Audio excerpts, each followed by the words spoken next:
Welcome back. Don't forget to subscribe, hit the bell, and leave a like. Enjoy the video. A boy observes a girl making a hand signal and calls the authorities. What unfolds next is astonishing. The bus jostled along the rain-slicked streets, its windows fogged with the breath of weary passengers. Among them sat 19-year-old Marcus. His headphones tightly clamped over his ears, the music a feeble barrier against the chaos in his mind. He was en route to his evening shift at a high-end French restaurant in the heart of the city. The job was demanding, but it covered his expenses, and for Marcus, that sufficed. His life was a balancing act between responsibility and aspirations, and today, like most days, he felt the burden of both pressing down on him. As the bus lurched to a stop at a red light, Marcus's gaze wandered over the other passengers. His eyes settled on a man and a young girl sitting a few rows ahead. The man was tall, dressed in a garish, brightly colored suit that seemed to gleam under the fluorescent lights. Next to him sat a small black girl, no older than 7. Her slight frame engulfed by a faded, ill-fitting dress. Her head was bowed, hands tightly clasped in her lap, and though she remained perfectly still, there was an unsettling aura around her that Marcus couldn't ignore. The man, meanwhile, was restless, his eyes darting back and forth, scanning the bus and the world beyond its windows with a nervous intensity. He seemed out of place. His flamboyant attire and jittery demeanor clashed with the subdued atmosphere of the bus. Piqued. Marcus frowned, his curiosity piqued. Something about the duo felt off. As the bus approached his stop, Marcus looked at the girl once more. This time she met his gaze, her wide, dark eyes locking onto his. In that brief moment, Marcus sensed something that made his stomach twist. Fear, desperation, a silent cry for help for him. Before he could respond, the girl lifted her hand to her neck and made a subtle, choking gesture.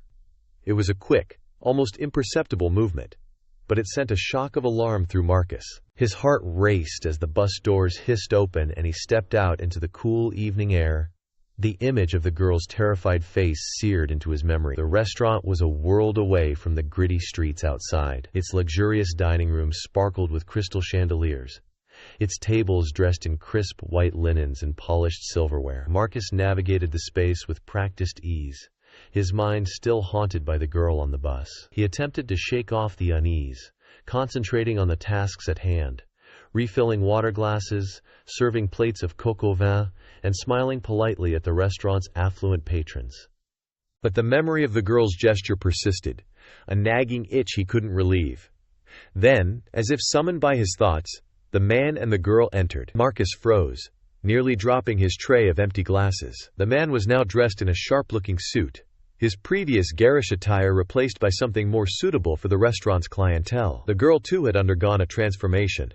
The faded dress was gone, replaced by a pristine, frilly outfit that looked recently bought. Yet despite the new clothing, the girl's demeanor remained unchanged. She was silent, her eyes lowered, her small hands gripping the edge of the table as if it were the only thing anchoring her.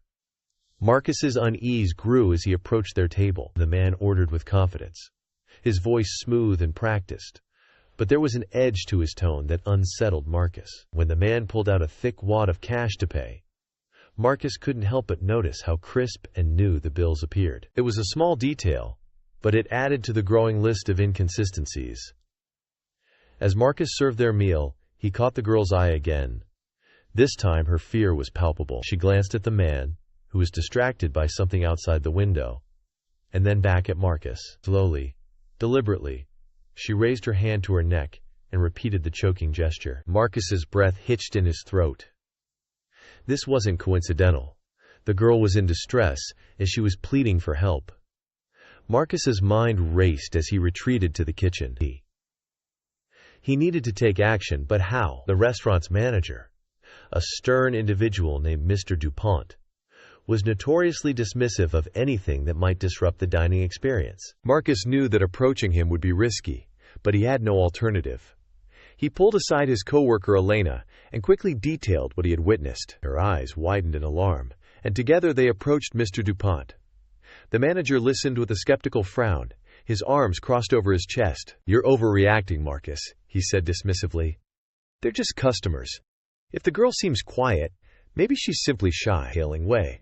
We can't go accusing people of wrongdoing based on a suspicion.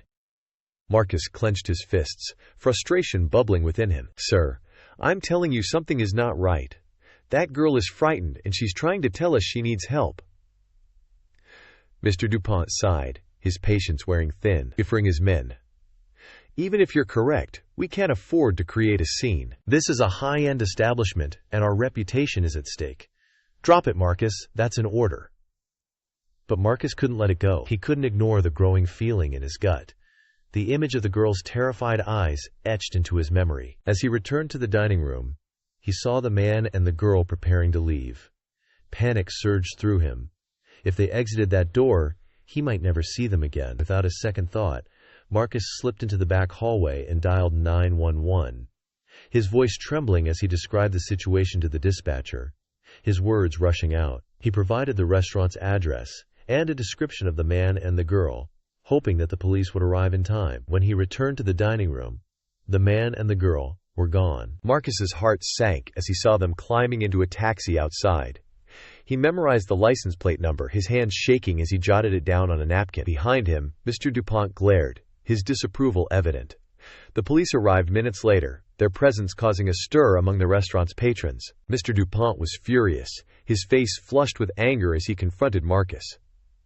"What were you thinking?" he shouted. "You've embarrassed this establishment, and for what? A wild guess?" But Marcus stood firm, his voice steady despite the turmoil within him. "I did what I thought was right. That girl needed assistance, and I couldn't just stand by and do nothing." The police took Marcus's statement and the license plate number he provided. They assured him they would investigate the matter.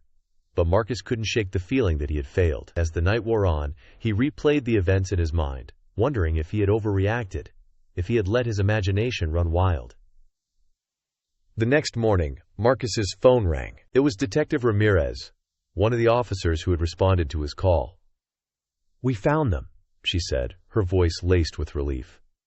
"The girl and her mother, they were being held captive by the man you saw. His name is Victor Hayes, and he has a long history of criminal activity. If it weren't for your quick thinking, Marcus, things could have ended very differently."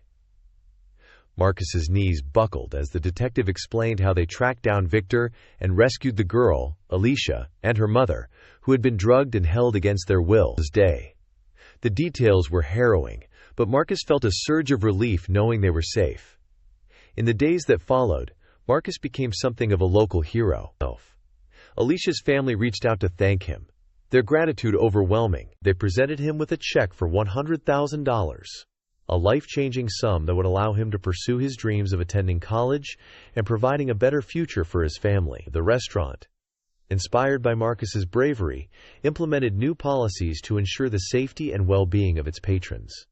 Mr. DuPont, though initially resistant, eventually recognized Marcus's actions, admitting that he had been wrong to dismiss his concerns.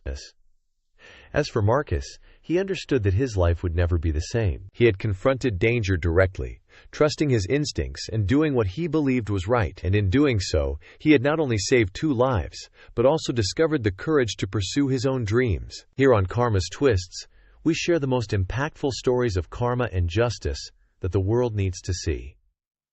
Don't miss a single moment of good triumphing over evil. Join our community and subscribe. Be part of the movement that believes justice always wins.